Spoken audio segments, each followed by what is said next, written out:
1 लाख अफराद को IT की ट्रेनिंग देकर पाकिस्तान का कर्ज उतारना, ये हमारा मिशन है। सब्सक्राइब करें और बेल दबाएं ताकि कोई खबर रह न जाए।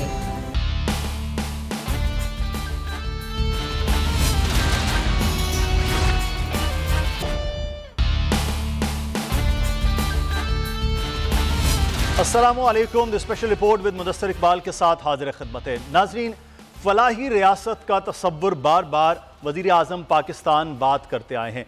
ये फलाही रियासत के वो मॉड्यूल की भी बात करते हैं। सबसे पहले दुनिया में एक फलाही रियासत का तसव्वुर नबी करीम सल्लल्लाहु अलैहि वसल्लम की जानिब से बताया गया। मदीना के रियासत, जहाँ पर तमाम मज़ाहिब के लोग भी और गरीब और अमीर के फ़र्क के बग़ैर और एक कानून की हुक्मरानी की एक रियासत, उसका नाम है। और उसके बाद ये मॉडल शायद अनफॉर्चुनेट हमने तो नहीं अपनाया, लेकिन दुनिया की बहुत सी रियासतें उस मॉडल को अपनाते हुए आगे तरक्की करती गई हैं। आज प्रोग्राम में हम बात करेंगे कि हमारे हमसाया मुल्क चाइना, जिसकी बार बार बात की जाती है कि वो एक फलाही रियासत के तौर पर आगे बढ़ा है और इतनी ज़्यादा तरक्की की है। हमारे बाद आज़ाद होने के बावजूद आज वो और हम, क्या पूरी दुनिया और चाइना में भी इतना ज़्यादा फ़र्क है। और फलाही रियासत सिर्फ़ और सिर्फ क्या हुकूमतों की ज़िम्मेदारी है? इसमें फलाही रियासत के दोनों तरफ, एक तरफ हुकूमत और दूसरी तरफ रियाया यानी कि आवाम, दोनों की जिम्मेदारी बनती है। क्या हम उस पर अमल पैरा हैं या नहीं हैं? आज ये भी बात होगी। और साथ ही साथ आज हम ये भी बात करेंगे कि वज़ीर आज़म जो चाइना गए हैं, उससे पाकिस्तान की तरक्की के लिए जो एक कहा जा रहा है कि कॉरिडोर खुलेगा, वो कब तक खुलेगा? फिर साथ ये बात होगी कि इस वक्त जो महंगाई की सूरत हाल है, उसने एक आम आदमी को कितना ज़्यादा हिट किया है कि वो फलाही रियासत है जिसमें एक आम आदमी के मामलात होंगे। और हम इस पर बात करेंगे। हमारे साथ हमारे मेहमान मौजूद हैं और आज मौजूद मेहमान हमारे साथ जो हैं अल्लामा बशीर फ़ारूकी साहब मौजूद हैं। जो हम फलाही रियासत के हवाले से बात कर रहे थे, अल्लामा साहब, उसकी एक बड़ी तस्वीर नज़र आती है कि रियासत से हट कर लोग जो बात करते हैं। सैलानी वेलफेयर ट्रस्ट के सरबराह हैं जो रोज़ाना की बुनियाद पर लाखों लोगों को खाना और बाकी जो बड़ी एक लंबी तफसील है, मैं उस पर आगे चल के बात भी करेंगे, वो काम भी कर रहे हैं। नज़ीर लगारी साहब हमारे साथ मौजूद हैं। नज़ीर लगारी साहब सीनियर सहाफ़ी, तजज़ियाकार और एडिटर इन चीफ बोल। लगारी साहब, आपका बहुत शुक्रिया, आप हमारे साथ मौजूद थे। और हमारे साथ मौजूद हैं नुमान अब्दुल माजिद साहब, इकॉनमिस्ट हैं, क्योंकि आज हम चाइना की इकॉनमी के हवाले से, तरक्की के हवाले से बात कर रहे थे। नुमान साहब, आपका भी बहुत शुक्रिया, आपने हमें वक्त दिया। अल्लामा बशीर फ़ारूकी साहब, सबसे पहले आपसे आगाज़ कर लेते हैं। वो विज़न, वो सबक अल्लामा साहब जो हमारा है, जो नबी करीम सल्लल्लाहु अलैहि वसल्लम हमें वो एक फ़लाही रियासत का, वो शायद हम नहीं अडॉप्ट कर पाए। दुनिया की रियासतों को हम देखते हैं कि वो उस चीज़ को अडॉप्ट कर पाए हैं। आज क्या वजह है अल्लामा साहब कि हम अपनी आवाम की फ़लाह उस तरह नहीं कर पाए? वह फ़लाह के लिए चंद लोगों के लिए तो बड़ी फ़लाह हुई, लेकिन पाकिस्तान की इस वक्त 22 करोड़ की आवाम है, वो फ़लाह नहीं कर पाई। वजूहात क्या रही हैं? बिस्मिल्लाहिर्रहमानिर्रहीम। अल्लाह ताला का शुक्र है कि आपने एक ऐसा मौजू जो है बयान किया कि जिसकी ज़रूरत आज जितनी है शायद पहले कभी न थी। देखिए, इस्लाम ने एक बहुत अजीमुशान तस्वुर दिया है और वो है अपने ख़ानदान को ढांपना। ज़कात जो कि एक फ़रीज़ा है और उसमें इस्लाम ने अहकामात जारी किए हैं कि ज़कात जो है उसी को दी जाएगी कि जो ज़कात का मुस्तहिक़ होगा, वरना ज़कात आपकी बातिल हो जाएगी। यानी अदा ऐसे नहीं कि आंखें बंद करके आप ज़कात दे दें।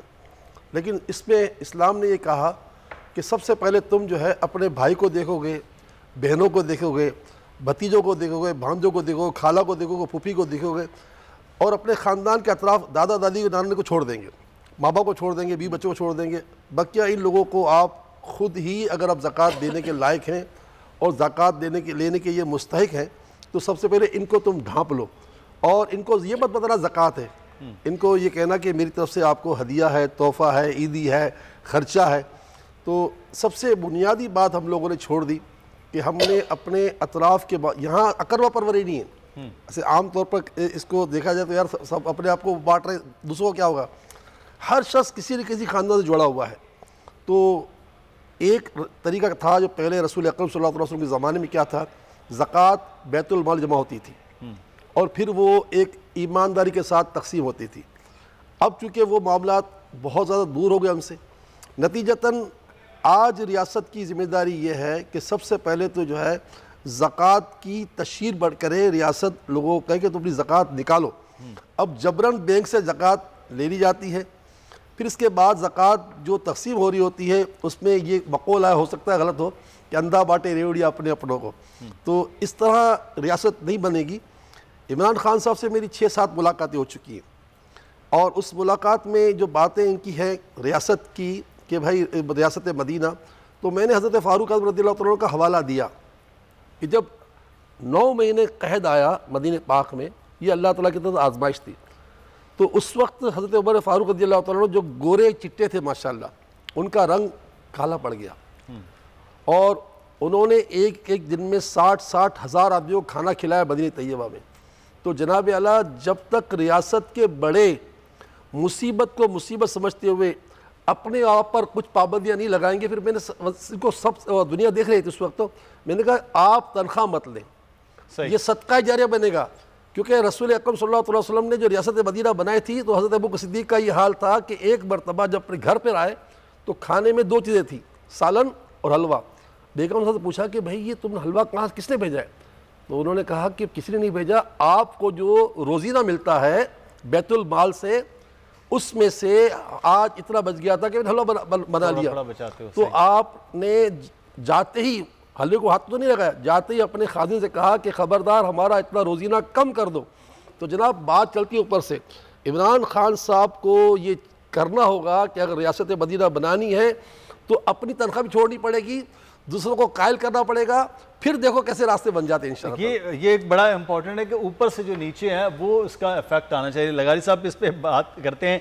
अली सरवर नकवी साहब ने हमें ज्वाइन किया जी, फॉर्मर एम्बेसडर हैं और चीन के दौरे के हवाले से, क्योंकि आज हमने बात करनी है। अली सरवर नकवी साहब आपको खुश आमदीद कहते हैं। नज़ीर लगारी साहब, ये जो ऊपर से फलाही रियासत जो है वो नीचे उस तरह करती है, ट्रिकल डाउन उसका, और ये फिर चीज़ें होती है कि आप खुद ईमानदारी, तो हम किसी के सवाल नहीं उठा रहे हैं, लेकिन आप ईमानदार भी होते हैं, आप कुर्बानी भी देते हैं, चले हम लफ्ज़ इस तरह को वो देते हैं, फिर नीचे चीज़ें वो आती हैं, फिर वो चाइना हो या वेस्टर्न वर्ल्ड के ममालिक हों या फिर वो मदीना की असल रियासत की तस्वीर हो, वो तब नज़र आती है लगारी साहब। तो ये फिर इसका मतलब है, कहते हैं कि जी हुक्मरान ठीक होगा तो नीचे ठीक होंगे, तो अभी हमें अच्छे हुक्मरान की भी ज़रूरत है, शायद हम इंतज़ार कर रहे हैं।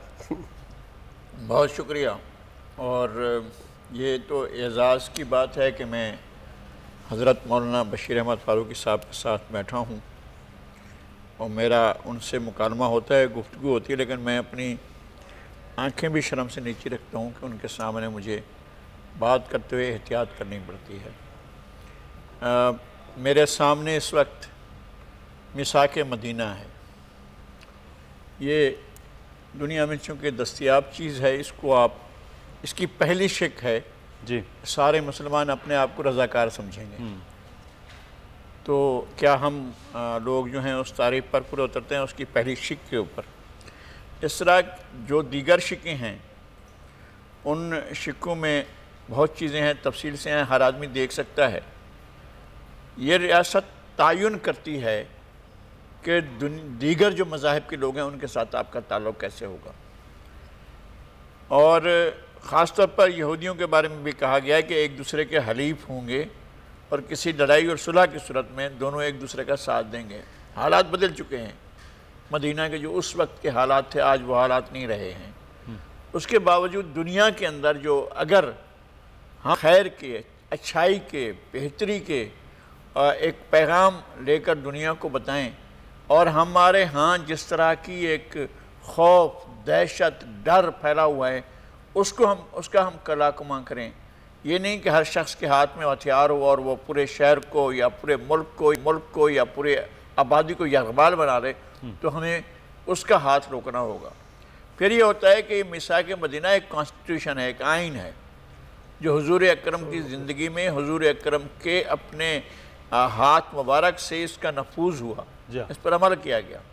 और इसके तकद्दुस ये है आइन का, जो मिसाक मदीना है, जब इसका वायलेशन हुआ, अगर कि हमारे यहाँ भी आइन का तकद्दुस है और आइन को हम बहुत मुक़द्दस चीज़ भी समझते हैं, उसके बारे में हमारे आर्टिकल भी हैं जो बेचारे पड़े रहते हैं, वो फ़ाल नहीं होते हैं। लेकिन इस मिसाक मदीना की जब खिलाफ वर्जी हुई है ग़ज़वाए अहज़ाब में जी, जो मुख्तलिफ हिज़्ब साथ मिलकर दिफा कर रहे थे, उसकी टोटल 6 महीने तक मुहासरा रहा मदीना मुनव्वरा का। और 6 महीने के मुहासरे के दौरान टोटल 6 कैजुअलिटीज़ हुई, 2 मुसलमानों की कैजुअलिटीज़ हुई और 4 जो हैं वो कुफार की तरफ से हुई। इसके बाद एक कबीला मैदान जंग से ये कहकर चला गया कि सामने हमारे रिश्तेदार हैं, हम उनके साथ नहीं लड़ेंगे और हम नहीं लड़ना चाहते उनके साथ, उससे हम इस कतार और जदाल में शामिल नहीं होना चाहते। सही तय ये था, आइन की शिक ये कहती थी कि सब मिलकर मदीने का दिफा करेंगे। जब ये आइन की खिलाफ वर्जी का मामला आया तो हुजूर अकरम ने कहा कि इस बनु कुरैज़ा ने खिलाफ वर्जी की है, लिहाजा उनका एहतसाब होना चाहिए। और इस मामले में चीफ जस्टिस खुद हुजूर अकरम की ज़ात थी। हुजूर अकरम ने कहा कि मैं अलग हो रहा हूँ और मैं चीफ जस्टिस के तौर पर फैसला नहीं करूँगा, ये बनु कुरैज़ा के लोग अपना ही आदमी लाएँ जो जज के तौर पर फैसला करे और हम उसके सामने अपना इस्तिग़ासा रखेंगे। उन्होंने अपना जज मुकर्रर किया और कहा कि जी आपकी रिवायात में, आपके कस्टम में, आपके तरीक़ों में, आपके जो कानून हैं, जो आपके ट्रेडिशंस हैं, उनमें अगर कोई वादा खिलाफी करे, कोई अहद तोड़े, कोई मिसाक तोड़े, कोई आइन को तोड़े तो उसकी सज़ा क्या है। तो उसने कहा कि जी उसने पूरा केस सुना और दोनों तरफ से सुनने के बाद कहा कि जो आइन की रूगर्दानी करता है उसकी सज़ा मौत है। और उस रोज़ 500 बनु कुरैज़ा के 500 अफराद को सज़ाए मौत दी गई और ये मदीना पाक में हुआ। तो मैं ये कहता हूँ कि जो मुक़द्दस दस्तावेज़ात होती हैं उनका तक़द्दुस भी होता है। अगर आप आइन बनाते हैं और कहते हैं कि इसके अंदर आर्टिकल 6 है और एक कहते हैं कि ये इसको कोई नहीं एब्रोगेट कर सकता है, ना बाइंस में रख सकता है, ना इसको कोई सस्पेंड कर सकता है, ना इसको कोई तोड़ सकता है, तो उसकी सज़ा भी उसमें रखी हुई है कि वो गद्दारी की सज़ा होगी। तो जो रियासत, तो मैं ये कहता हूँ कि ये चीज़ें हमें देखनी चाहिए कि हमने अगर ज़िंदगी से सीखना है। और फलाही रियासत उस वक्त बन सकेगी जब आपका इंसाफ का मयार यकसा होगा और जब आप यकसा इंसाफ कर रहे होंगे। ऐसा नहीं है कि एक के साथ इंसाफ कर रहे हैं और बे के साथ नहीं कर रहे हैं। ताकतवर जो है वो उसको तो हर फायदा मिल रहा है और कमज़ोर जो है उसको इंसाफ नहीं मिल रहा है। लगारी साहब, ये फलाही रियासत के ये एक तसव्वुर, मैं अली सरवर नकवी साहब, मुझे यहाँ पे एक जुमला भी याद आ गया है हज़रत अली करमल्लाह वजह का, कि जब कूफा की मस्जिद में खुतबा दे रहे थे कि जुल्म का निज़ाम तो बाकी रह सकता है, नाइंसाफ़ी का नहीं। तो आपने पूरी दुनिया में सर्व किया है, बैसियत एम्बेसडर भी। तो ये जो दुनिया के निज़ाम बड़ी ताकतें हैं जिनके कानून की हुक्मरानी है, वहाँ ये निज़ाम जो नबी करीम सल्लल्लाहु अलैहि वसल्लम के अहकामात हैं, जो हज़रत अली का कूफा की मस्जिद में बैठ के कौल है, उस पर कायम है कि इंसाफ। तो ये अगर हम चाइना की सूरत देखते हैं या बाकी ममालिक को देखते हैं तो फिर यही वजह है कि कानून और इंसाफ और आइन पर अमलदारी है कि आज वो यहाँ पर हैं और हम जिनका ये सबक था हम बहुत पीछे। जी हाँ, इसकी बहुत सी वजूहात हैं और ये एक बहुत दिलचस्प बहस है, गुफ्तगू है।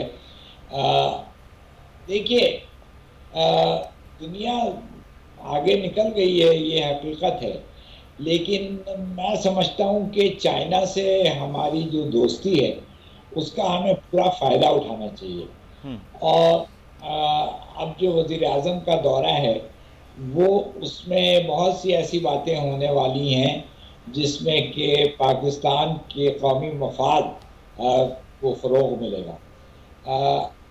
देखिए, एक तो इक़्तिसादी सतह पे जो सीपैक का प्रोजेक्ट है, जो कि बेल्ट एंड रोड इनिशिएटिव, जो 71 ममालिक पे मबनी है।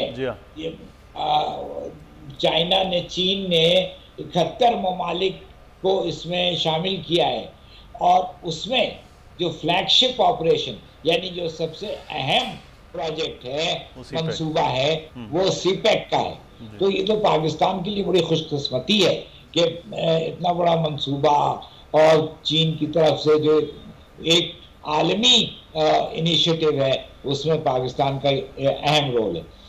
अच्छा, एक तो इक़्तिसादी सतह पे सीपैक को और मजबूत करना है, उसको और आगे बढ़ाना है। दूसरे, चीन से हमें बहुत से और शोबों में चीन से हमारा ताउन है, जो हमारे वहाँ पे कुछ नहीं तो हज़ारों की तादाद में तालिब इल्म हैं जो कि मुख्तलिफ़ चीनी यूनिवर्सिटीज़ में तालीम हासिल कर रहे हैं। उसके अलावा जो सोशल डेवलपमेंट है, हेल्थ और एजुकेशन वगैरह में चीन का रोल है। फिर मिलिट्री कोऑपरेशन, अस्करी ताउन भी हमारा बहुत है। हमें ऐसे वक्तों पे भी ये बरकरार रहा है जबकि बाकी दुनिया में पाकिस्तान के ऊपर हर किस्म की पाबंदियां लगाई गई और सैंक्शंस लगाए गए। अब उसके अलावा तवानाई में न्यूक्लियर एनर्जी का हमारा बहुत अहम रोल है। ये जो अभी कराची में 1100 मेगावाट का जो रिएक्टर लगा है, पावर रिएक्टर, वो चीन के मदद से लगा है।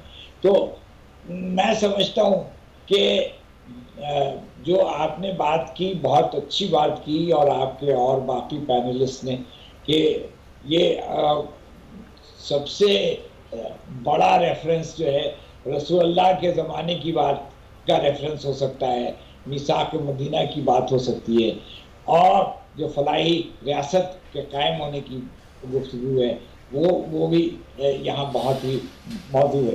तो मैं समझता हूँ कि चीन के साथ हम अपने रवायत, अपनी तारीख और अपनी सोच के हिसाब से चीन से जिस हद तक हम कौमी मफाद को फ़ायदा पहुँचा सकें उतना ही अच्छा होगा। बिल्कुल, ये एक बड़ा अहम पॉइंट है कि वहाँ से वो चीज़ें जो हैं, क्योंकि इकनॉमिकली हम नुमान अब्दुल माजिद साहब वीक एक मुल्क हैं, उसकी भी बड़ी वजूहात हैं कि हमने उन चीज़ों को नहीं रखा और जो चीज़ें हमारे सामने हैं। अब हमें ऐसी सपोर्टिव एलिमेंट्स जो फलाही रियासत के तसव्वुर को लेकर ममालिक चल रहे हैं, चाइना उसकी एक मिसाल है, क्योंकि हमें सबसे ज़्यादा फ़ायदा और सबसे ज़्यादा कनेक्शन भी चाइना से हो सकता है। तो हम जहाँ जो चीज़ों की बात हो रही है, अभी अली सरवर नकवी साहब ने कहा कि वहाँ से ये हासिल हो सकता है। दूसरा वो निज़ाम है जिसकी लगारी साहब भी बात कर रहे थे, इंसाफ की, और वो निज़ाम है जिसकी बात बशीर फारूकी साहब कर रहे थे कि ऊपर से नीचे तक वो एक होगा तो फिर वो होगा। इन निज़ामों को भी अपने ऊपर लागू करना है और वहाँ से हासिल करना है। सिर्फ वहाँ जाकर 2 अरब 4 अरब की डील करके वापस आना, ये मकसूद भी नहीं होना चाहिए रियासत का और रियासत के हुक्मरानों का। देखिए, बिस्मिल्लाहिर्रहमानिर्रहीम, देखिए हमारे दीन में जो ये रियासत मदीना का या फलाही रियासत का तस्वुर दिया गया है बहुत कॉम्प्रिहेंसिव है। इसमें अवाम की भी खुशहाली है और इसमें रियासत की भी खुशहाली है, जिसे हम अवाम के इकनॉमिक सिक्योरिटी कहेंगे और रियासत के इकनॉमिक सॉवरेनिटी कहेंगे कि रियासत माशी तौर पर खुद मुख्तार होनी चाहिए, क्योंकि माशी खुद मुख्तारी होती है वही आपकी नेशनल सिक्योरिटी या कौमी सलामती और कौमी खुद मुख्तारी को डिटरमिन करती है। दुनिया का कोई भी मुल्क अगर माशी तौर पर खुद मुख्तार या सलामत नहीं है या कमज़ोरी का शिकार है तो उसको दुनिया के हर फोरम पर जो है कमज़ोरी का, मुश्किलात का सामना करना पड़ेगा। हमारे सामने FATF भी है, हमारे सामने IMF की कंडीशनैलिटीज़ भी हैं, और जो हमें इस नतीजे में जो हमें रेगुलेशंस पास करनी पड़ी वो भी हमारे सामने ही है। अच्छा, अब चाइना का प्रोसेस देखें ना, चाइना ने तकरीबन हमारे साथ ही गो के आज़ादी हासिल की थी, लेकिन जिन लोगों ने चाइना की हिस्ट्री पढ़ी है वो जानते हैं कि 76 तक का चाइना और था, और 79 में जब डंग जाओपिंग ने टेक ओवर किया है तो चाइना की जो इकोनॉमिक रिफॉर्म्स का प्रोसेस चाइना में लेके आए तो वो एक अलग चीज़ थी। अब उसको हमारी जो अभी नेशनल सिक्योरिटी पॉलिसी जो लॉन्च हुई है, जिसमें कहा जा रहा है कि इकोनॉमिक सिक्योरिटी उसका कोर है, उसकी बुनियाद है, उसकी रोशनी में अगर आप देखें तो चाइना ने ये काम आज से 40 साल पहले किया था। उन्हें इस बात का अंदाज़ा हो गया था कि हम चाहे दुनिया की सबसे बड़ी कौम है आबादी के एतबार से, लेकिन अगर हम माशी तौर पर मुस्तहकम नहीं है, इकोनॉमिक सिक्योरिटी हमारी नहीं है, तो हम जो है कभी भी दुनिया की अजीम तरीन कौमों में शामिल नहीं हो सकते। तो फलाही रियासत है, फलाही रियासत का तस्वुर सिर्फ एक तो ये है कि अवामी सतह पर खुशहाली होनी चाहिए, लेकिन साथ साथ रियासत को भी इतना मजबूत होना चाहिए माशी तौर पर कि रियासत अपने फैसले खुद मुख्तारी के साथ कर सके, चाहे वो डिफेंस फ्रंट्स पर हो, चाहे डिप्लोमेटिक फ्रंट हो। और ये जो प्रोसेस है, आप देखिए दुनिया की कोई भी इकॉनमी होती है ना, वो 1 या 2 दिन में तरक्की नहीं कर जाती। 79 से लेकर आज तक का मतलब है कि 43 साल का प्रोसेस है।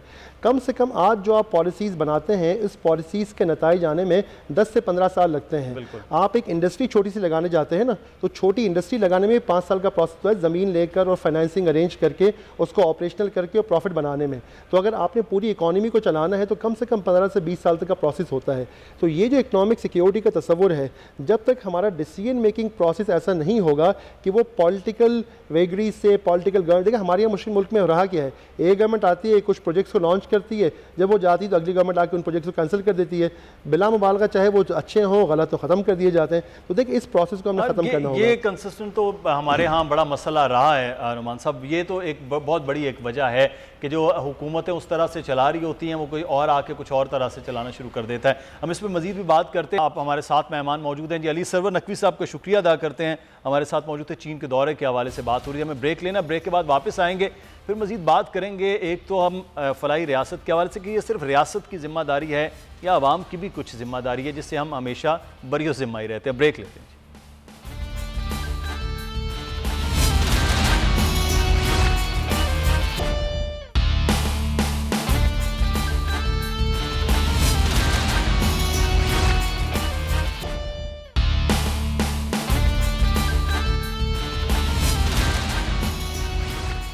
ब्रेक के बाद आपको फिर से खुशामदीद कहते हैं। हम बात कर रहे हैं इस वक्त फलाही रियासत के हवाले से, जिसके बार बार हुक्मरान वक्त जो है वो जिक्र करते रहते हैं। अल्लामा बशीर फ़ारूकी साहब हमारे साथ मौजूद हैं। बशीर फ़ारूकी साहब, एक चीज़ जो हम बार बार ये सवाल होता है कि रियासत से, हुकूमत से ये उम्मीद की जाती है कि वो सब कुछ करेगी, क्या यही फिर रियासत तस्वुर है कि रियासत ही करे, हुकूमत वक्त ही करे, हुक्मरान ही करे, ये ज़िम्मेदारी कुछ और लोगों की भी है? वैसे तो पाकिस्तान में ज़िम्मेदारी आप लोग खुद ही निभा रहे हैं, सैलानी आपका ट्रस्ट है और इस तरह के बहुत से 20 इदारे हैं जो काम कर रहे हैं, लेकिन ज़िम्मेदारी क्या होनी चाहिए फिर रियासत में बाकी लोगों की? इसमें कोई शक नहीं है कि रियासत की जिम्मेदारी तो है, इसका इनकार तो नहीं किया जा सकता, क्योंकि ज़ाहिर लोग जो अपने टैक्स वगैरह देते हैं उसकी बुनियादी वजह है कि वो उनको सहूलतें फराम करे रियासत।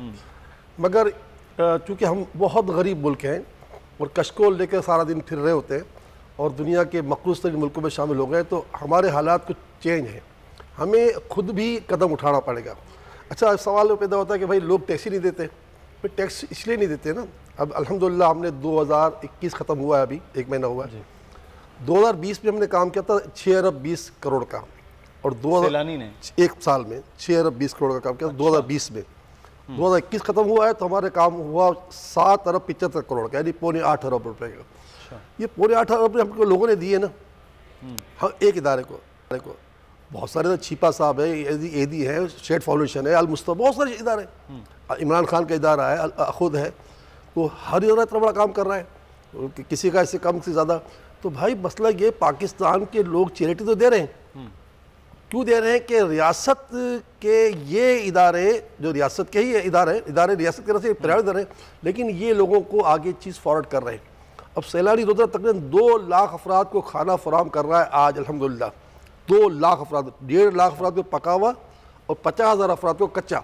अच्छा, मुझे सवाल, एक दिन का 1.5 करोड़ रुपए का इसका अखराज आते हैं। आप किसी बड़े से बड़ी ऑडिट कंपनी को कह दें हमारा ऑडिट कर ले, हमारे ये 1.5 लाख से कुछ बढ़ जाएगा, कम नहीं होगा इंशाल्लाह।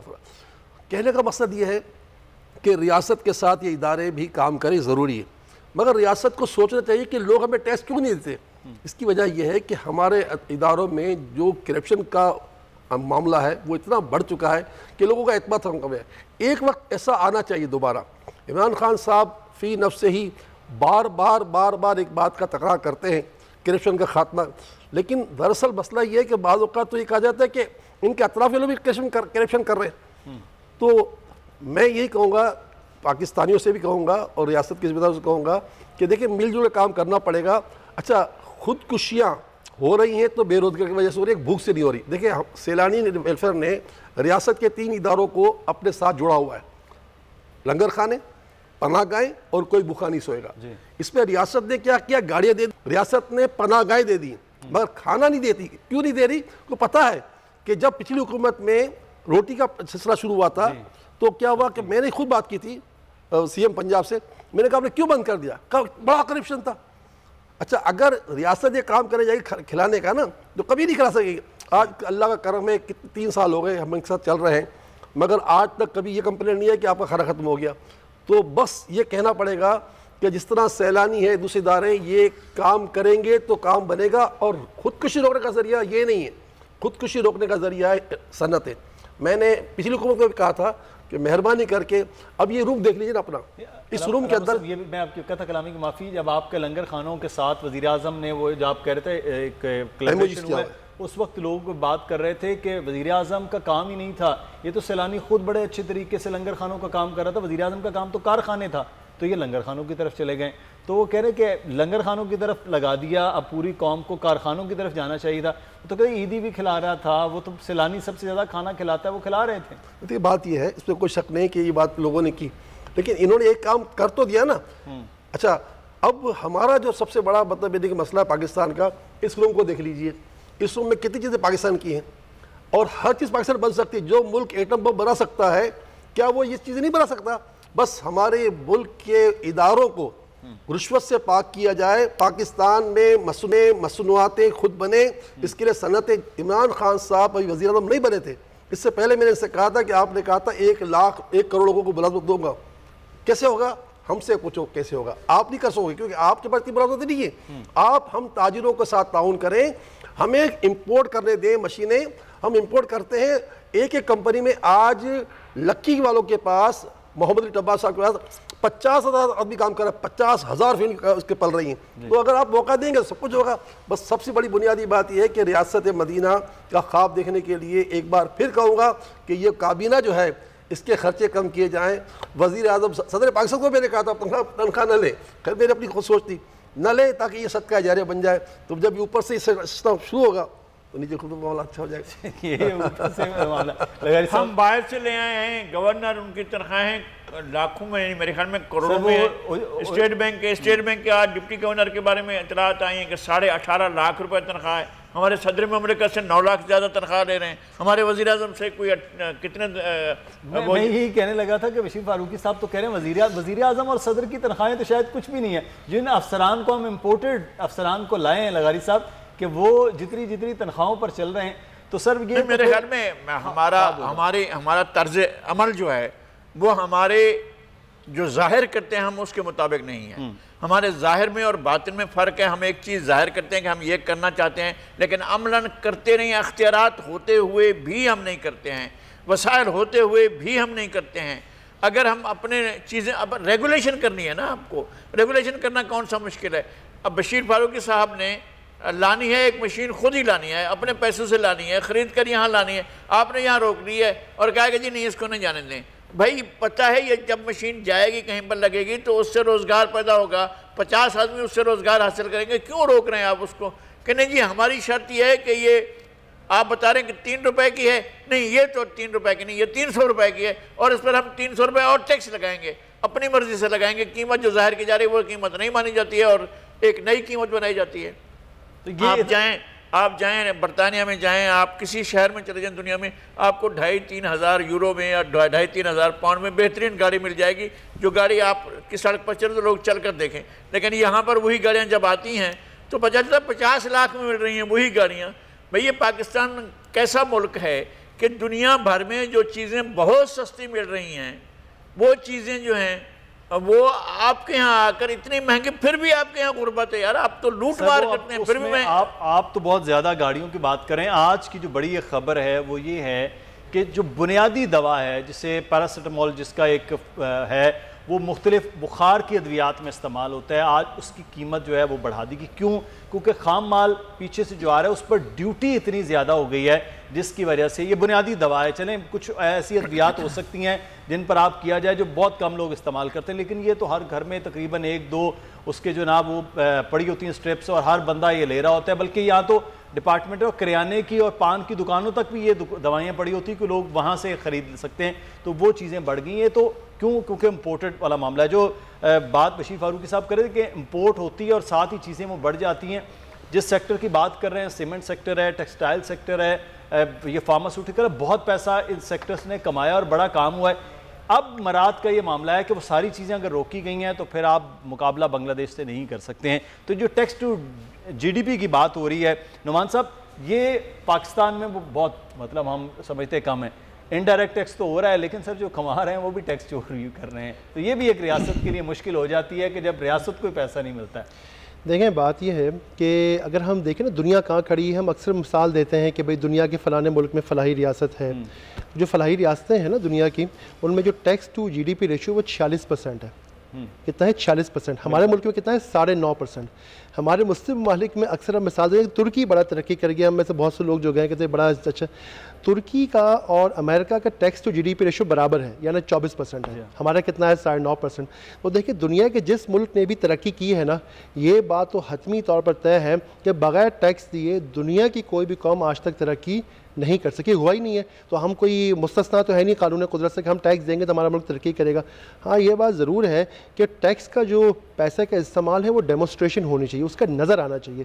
तो एक होता है काम होता है, एक होता है काम को नज़र आना चाहिए, उसको डेमोस्ट्रेट होना चाहिए, उसको कम्युनिकेट होना चाहिए कि काम वाकई हो रहा है, नज़र आ रहा है। अच्छा, और उसमें एक चीज़ में छोटी सी एक मिसाल दूँ कि हमारे अपने कुछ लोग नॉर्वे की बात कर लेते हैं, स्वीडन की बात कर लेते हैं, सबसे ज़्यादा टैक्स देने वाले वो ममालिक को जहाँ पर टैक्स टू GDP का मामला है। लेकिन सर वहाँ बंदा बीमार हो रहा है, एम्बुलेंस आई है लेके चली गई, हमें तो यहाँ से कराची के 3-4 बड़े हॉस्पिटल्स की जानिब, जहाँ हम तो जिना या अब्बासी शहीद हॉस्पिटल तसव्वुर भी नहीं करते हैं कि हम जाएंगे तो हमारे साथ क्या होगा। वो गए हैं ठीक होके, वो 10 दिन के बाद उनको वापस घर तक छोड़ के गए हैं, वो ठीक है। हम तो प्राइवेट हॉस्पिटल में जाके 6 लाख अलग से बिल देंगे, टैक्स पहले अलग कहते से थे देंगे। मैं तनख्वाहदार तबका, लगारी साहब तनख्वाह लेते हैं, वो हमारा तो टैक्स ऑटोमेटिकली कट गया है इनकम टैक्स पे, उसके बावजूद हमें जाना पड़ता है कराची के उन बड़े प्राइवेट हॉस्पिटल। देखिए आपका सवाल बिल्कुल ठीक है, लेकिन वो कहते हैं ना पहले महली मुर्गी आएगी ये पहले अंडा आएगा। ये टैक्स और मराद का प्रोसेस दुनिया भर में ऐसा ही होता है, ये सवालात हैं। देखिए कम से कम हेल्थ की हद तक हम एक चीज़ अप्रिशिएट करनी चाहिए कि सेहत कार्ड आया है, उसमें बुराइयाँ हो सकती हैं, लेकिन उसके ज़रिए से कम एक कोशिश ज़रूर की गई है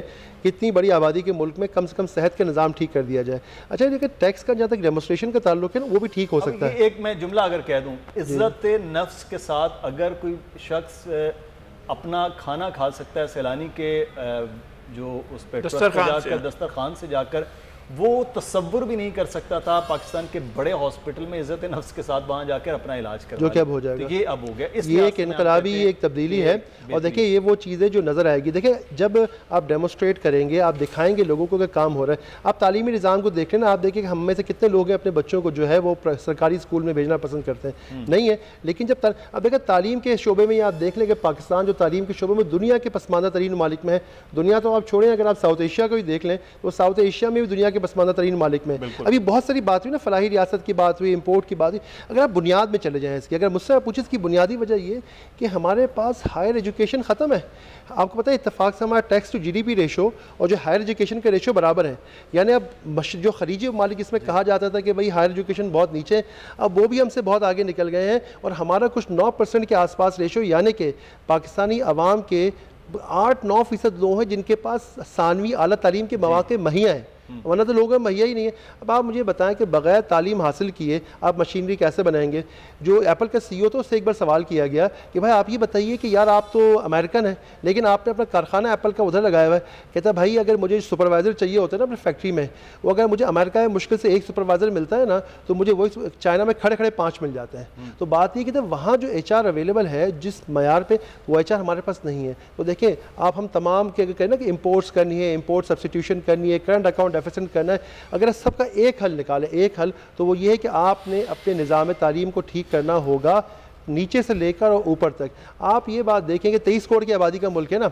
मैं अगर पैनलिस्ट से कहूँ या आपसे कहूँ कि आप हमारे मुल्क में जो हमारे टेक्नोलॉजी और इंजीनियरिंग के इदारे 23 इदारे बता दें जो आलमी मयार के हों, आलमी भी छोड़ दें, हमारे मकामी एतबार से अच्छे हों, आपको 10 भी नहीं बता सकेंगे आप। तो भाई जिस मुल्क का ये हाल हो कि 23 करोड़ की आबादी में 23 इदारे भी। सर आप 23 कह रहे हैं, आप अपने टॉप 500 की लिस्ट देख लें, उसमें हम कहाँ खड़े हैं, फिर आप एशियन यूनिवर्सिटीज़ में देख लें, आप कई एग्जिस्ट नहीं, तो फिर आप फलाही रियासत कैसे बनेगी। तो बस ये फिर आपके तालीम के हवाले से भी वो है। तो लेकिन बशीर फारूकी साहब हमारे पास तो क्योंकि आपका अपना भी इदारा नौजवानों के हवाले से और ट्रेनिंग्स के हवाले से काम कर रहा है, हमारे पास तो जो सबसे ज़्यादा पावरफुल चीज़ है जो इस रियासत को खड़ा कर सकती है वो नौजवान है। नौजवानों की बहुत बड़ी तादाद है। तो इसको भी किसी रियासत, मतलब रियासत के अंदर किसी हुकूमत ने इस जानिब तवज्जो नहीं दी कि इनको लाया जाए। मकासद के लिए ज़रूर इस्तेमाल किया होगा, लेकिन इनको आगे लाया जाए, लाकर इसको खड़ा किया जाए। नहीं देखिए, इसमें मैं कहूँगा कि ये PTI हुकूमत आई 2018 में, तो सदर पाकिस्तान की तमाम यूनिवर्सिटियों को देखा भी होगा, गौर भी किया होगा। इन्होंने हमसे पार्टनरशिप की कि आप हमारे साथ मिलकर IT पढ़ाएँ। जी जी, हम 2014 से IT का काम शुरू कर किए हुए हैं। अल्हम्दुलिल्लाह हमने हर साल अल्लाह की रहमत से 1 लाख अफराद को IT की ट्रेनिंग देकर पाकिस्तान का कर्ज उतारना, ये हमारा मिशन है। नतीजतन आज माशाल्लाह हम अल्लाह की अता से इस बात पर पहुंच चुके हैं कि कल के अखबार बता रहे थे कि हम $3 बिलियन की एक्सपोर्ट तक पहुंच गया, पाकिस्तान पहुंचने वाला है IT में। लेकिन ये ऐसा इदारा है, ऐसा काम है कि हमारा पड़ोसी इस वक्त 150 बिलियन में खड़ा हुआ है और सैलानी ने अब ये तय कर लिया कि इंशाअल्लाह ताला 10 लाख अफराद को हम ये IT पढ़ाएंगे, तो हर साल पाकिस्तान को 10-15 बिलियन डॉलर मिल सकेंगे।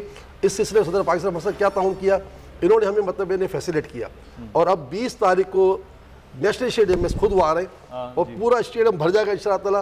अल्लाह ने चाहा तो बहुत अच्छा हो जाएगा। अच्छा, और हमारे पास सैलानी में एक खूबी की अल्लाह के कर दी है कि हम पहली जमात से लेकर CA तक पढ़ा रहे हैं और CA क्वालिफाइड को पढ़ा रहे हैं माशाल्लाह। यानी पाकिस्तान को एक इदारा भी ऐसा नहीं होगा जो ये काम करता हो कि पहली जमात से लेकर CA तक पढ़ा रहा हो, और अल्लाह के फजल से तकरीबन पढ़ाई जो है हमारी वो स्कॉलरशिप से जुड़ी हुई है। ये तो बहरहाल जो आप काम कर रहे हैं, मैं फिर वही वापस आऊँगा कि ये पाकिस्तान के अंदर जो फलाही तंजीमें हैं वो फलाही रियासत वाले लगा सब काम कर रहे हैं। नहीं, यही कर रहे हैं। मसला ये है कि हुकूमतों के करने के काम, मैं ये अर्ज करता हूँ, हमारा प्रॉब्लम क्या है? हमारा प्रॉब्लम ये है कि हमारा FBR जो है वो 1 लाख रुपए वसूल करता है, मगर 1 करोड़ रुपया रिश्वत में चला जाता है। अगर वो भी खजाने में आ जाए, अगर 1 अरब आता है आपके खजाने में और 100 अरब करप्शन में चला जाता है, तो फिर आपके पास क्या बचेगा? आपके पास करप्शन का रेशो इतना ही है कि आप 1000 जमा करते हैं और बाकी जो है वो रकम 100,000 जो है वो आप रिश्वत में चले जाते हैं। आप जाकर रिश्वत का रेशो निकालें, आपकी जगह जगह पर कहीं भी जाएं, आप रिश्वत के बगैर काम नहीं होता है। तो जाहिर है उसके ज़रिए, और ये खुद जो इदारे ये वसूल करते हैं, टैक्सेशन का मामला इतना गुंजलक, इतना पेचीदा, इतना तकलीफ दे होता है कि लोग कहते हैं यार छोड़ो, हम नहीं देते। लोगों को खौफ आता है नाम से, FBR से खौफ नाम आता है भाई, लोग जाकर खुशी खुशी दें कि जनाब हमारा ये जो लोग जाते हैं ना, लोग जाते हैं जाकर देते हैं और ख़ुद लाइन बना के खड़े होते हैं। और सालानी के पास इतना, फिर बाद दफ़ा ऐसा नहीं होता है कि वसूल करने वाले ठीक तौर पर बैठे हुए या उनकी तादाद इतनी हो कि वसूल कर रहे हैं। बाद दफ़ा इतना ज़्यादा प्रेशर हो जाता है रमज़ान के महीनों में और दीगर कई महीनों में ऐसा होता है। टैक्स पे तो लोग अपने सर्टिफिकेट लोगों को दिखा रहे होते हैं, मैं सबसे ज़्यादा टैक्स पेयर हूँ। ऐसे इदारों में, सैलानी या दीगर इदारों में तो लोग खामोशी दे देते हैं कि हमारा नाम ना लीजिएगा अलामा साहब कि हमने आपको इतने पैसे दिए हैं। वो बहुत ज़्यादा ऐसे लोग होंगे आपके पास। मैं ये कहता हूँ लोग देते इसलिए हैं कि उनको पता है ना यार ये 1 रुपया भी जो है वो ज़ाय नहीं होगा, 1 रुपया भी बेईमानी की नज़र नहीं होगा, हमें पता है ना इस बात। इसमें एक बात ज़िम्नन आप इसकी वजाहत करें, इसका मतलब है कि ये कौम पैसे देना चाहती है इस रियासत के अंदर फलाह का काम हो। आप पहले तो ये 2 चीज़ें कर दें। एक ये कि इंसाफ जो है वाकई इंसाफ होना चाहिए, ना इंसाफ के नाम पर ना इंसाफी नहीं होनी चाहिए। हमारे यहाँ अदालतों में इंतहाई माजरत के साथ, दुख के साथ, तकलीफ के साथ, इंतहाई शर्मिंदगी के साथ मैं ये बात करता हूँ कि हमारी अदालतों में इंसाफ नहीं होता है, ना इंसाफी होती है। और दूसरी बात ये कि हमारा जो पैसा वसूल होता है सरकार के पास, उसको अलल तल्लु में उड़ा दिया जाता है और वसूल लोग देने वाले इसलिए नहीं देते हैं कि यार हम ये पैसे देंगे, हम अपने बच्चों के पेट से काट कर या हम अपनी फैक्ट्री के बड़े प्रॉफिट को काट कर हम जाएंगे टैक्सेशन के लिए, टैक्स देने के लिए, तो ये टैक्स तो गड़प हो जाएगा, ख़त्म हो जाएगा। और हम क्यों दें? वो जाकर खामोशी से कहते हैं यार ये AG साहब को दे देते हैं कि आप रख लें, इसको दे देते हैं कि पैसा है मेरा हलाल का कमाया हुआ है, मैं आपको दे रहा हूँ, आप इसको खर्च करें ताकि ये चीज़ किसी न किसी तरीके से जायज़ लोगों तक पहुँचे। तो अगर ये यकीन हो कि रियासत जायज़ लोगों तक पहुँचा रही है, यहाँ तो हिसाब तो लगे ना, कितनी मराहत लेकर बैठे। आज ऑनरेबल हाई कोर्ट ने, इस्लामाबाद हाई कोर्ट ने जजमेंट दी है। क्या आप लोगों ने किस तरह ये कर रखा है कि जो हाई पावर्स लोग हैं वो अपने लिए खुद कैसे मराहत हासिल कर लेते हैं? ये तो सिलसिला ख़त्म होना चाहिए ना कि आपने ज़िंदगी भर बेहतरीन तनख्वाहें मिली और आखिर में कहा कि लाएँ ये मराहत भी हमें दे दें, तो ये ठीक नहीं होता है। इसको भी किसी न किसी हद तक रोकना चाहिए। आपको करप्शन को बहरहाल रोकना है और इंसाफ फराहम करना है। बिल्कुल, ये करप्शन रोके जाना और वो बड़ा ज़रूरी है। अच्छा, मैं एक चीज़ यहाँ पर आपसे जानना चाहूँगा नुमान साहब कि जब रियासतों का इस तरह से तसव्वुर है, फिर ये बार बार ये बात होती है कि जनाब ये कुछ बदल नहीं रहा है। जैसे आपने कहा कि कोई पॉलिसी आती है, वो पॉलिसी चेंज हो जाती है, तो फिर अभी से अगर ये कौम फलाही रियासत की जानिब बढ़े तो फिर तो हमें बड़ा वक्त चाहिए, फिर तो 20-25 साल के एक और टेन्योर पूरी कौम चाहिए जो ये तैयार हो। आज का जो नौजवान बच्चा है जिसकी ट्रेनिंग्स हो रही हैं वो तैयार होगा, तो फिर इसका मतलब है हम। बहुत अच्छा सवाल किया आपने, it's a very relevant question ये सवाल किया आपने। देखें, बात ये है कि अगर आप इस वक्त पाकिस्तान को छोड़े, इंसानी, हम बहसत इंसान जब से दुनिया में मौजूद हैं, इंसानी तहजीब के प्रोसेस को देखें तो आज से शायद 1000 साल पहले जो वाक़यात 100 या 200 साल में रुमा होते थे ना, आज वही तब्दीली 10 साल में आ जाया करती है। उसकी बुनियादी वजह टेक्नोलॉजी है। टेक्नोलॉजी और ऑटोमेशन ने जो तब्दीली की रफ्तार को इतना तेज़ी से तब्दील कर दिया है कि जो प्रोसेस हम 30 या 40 साल के अंदर कंप्लीट कर सकते थे, तो वो आज है हम 10 या 15 साल के अंदर। देखें, ओवरनाइट तो कुछ भी नहीं हो सकता, लेकिन अगर हम प्लानिंग करके चलें 5 या 10 साल के अंदर हम खातिर खा तब्दीली ज़रूर लेके आ सकते हैं। इसकी छोटी सी मिसाल ले लें आप। अभी आपने फ़ॉरेन इन्वेस्टमेंट की बात की, चाइना के दौरे की बात की। पाकिस्तान की जो फ़ॉरेन इन्वेस्टमेंट है वो कितनी है? सिर्फ $1.5 अरब, कुछ भी नहीं है। कंबोडिया जैसे मुल्क की है $4 अरब, वही वियतनाम की $16 अरब है और इंडिया की $50 अरब। अगर आप थोड़ी सी अपनी प्लानिंग ठीक कर लें और फोकस कर लें तो आप 1.5 से 3 या 5 पे जाना 2 या 3 सालों में कोई मुश्किल ही नहीं है। तो मैं ये कह रहा हूँ कि देखिए हमारी जो बेस फिगर है ना वो इतनी लो है कि हम अगले 5 या 10 सालों में बहुत खातिर खा तब्दीली ला सकते हैं, लेकिन उसके लिए हमें फास्ट फॉरवर्ड करना पड़ेगा अपने आप को। ये सवाल किया गया था ली कुआन यू से, सिंगापुर के अक्सर वज़ीर-ए-आज़म साहब भी मिसाल देते हैं, कहा कि भाई आपने दुनिया की तेज़ तरीन कौम में जिसने थर्ड वर्ल्ड से फर्स्ट वर्ल्ड का सफ़र किया, आप इसका राज बदल। इसका एक राज है, कहते हैं मैंने अपने मुल्क के काबिल तरीन लोगों को चुना और उसको जो है हुकूमत के और रियासत के मामलात उनके हाथ में दे दिए। एक बात उन्होंने और भी कही थी जो शायद मौलाना साहब मुझसे एग्री ना कर, उन्होंने कहा था कि मैंने उसको तनख्वाह भी सबसे अच्छी दिया करता था तो तब जाकर उन्होंने डिलीवर किया। तो होता ये है कि हम शायद उनसे कुछ आखिरत के लिए, कुछ नेकी के लिए भी थोड़ा कम काम ले लें, लेकिन होता ये है कि अगर जब आपके मुल्क के काबिल तरीन लोग पूरी सलाहियत, पूरी ईमानदारी के साथ अपने मुल्क के लिए मेहनत करेंगे और उनको जिम्मेदारी दी जाएगी, तब जाके मुल्क में तब्दीली आएगी। और फिर जो आपने सवाल किया ना, ये 20 साल का काम 5 साल में हो जाएगा। एक बात मैं कहूँगा यहाँ पर, बुखारी शरीफ की हदीस पाक है, हमारे प्यारे आका फरमाते हैं कि जब तुम ना अहल को अहल की जगह बैठा देखो तो क़यामत का इंतज़ार करो। बिल्कुल। तो ये हलाकत बर्बाद इसलिए है कि हमारे पास जो पोस्टिंग हो रही है, जो ओहदे मिल रहे हैं, वो मेरिट पर नहीं, सियासी बिना पे हो रहे हैं। तो जनाब नुमान साहब ये भी तो देखना पड़ेगा। ये देखना पड़ेगा, बिल्कुल सही बात। अच्छा, मैं चाहूँगा आखिर में अल्लामा बशीर फारूकी साहब, क्योंकि आप लोग देख रहे हैं तो कौम को गुजारिश ज़रूर की जाए, एक तरफ तो ये रियासत बनाने में जहाँ अवाम वहाँ पर हुकूमत, दोनों से क्या मैसेज आप देंगे? कि मैं यही कहूँगा कि अपने हिस्से का काम करो। नमरूद ने जब आग जलाई थी ना, तो वो आपको पता है कितनी बड़ी थी, उसके 1 मील दूर भी अगर परिंदा आता ना, कोई इंसान आता जल जाता। 1 मील दूर आग तो कहाँ लगी हुई है, मई इतनी गर्म थी, लेकिन चुड़िया ने भी अपना हिस्सा मिलाया ना। हर शख्स अपने तौर पर, जो मैंने पहले हदीस पाक सुनाई रसूल पाक की, कि तुम्हारा सदका, तुम्हारे अतियात उस वक्त कबूल होंगे जब तुम्हारे अतराफ़ के माहौल को तुम दुरुस्त कर दोगे।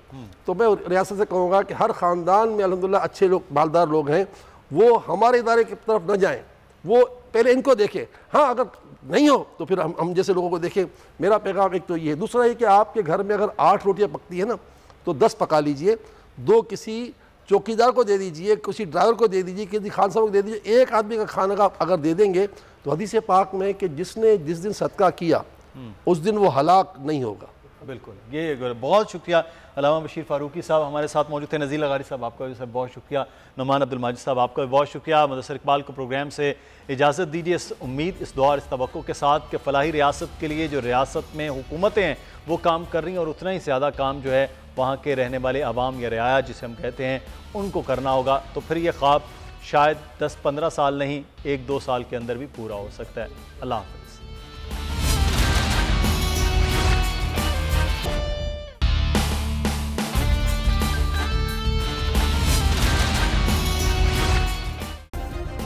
सब्सक्राइब करें और बेल दबाएं ताकि कोई खबर रह न जाए।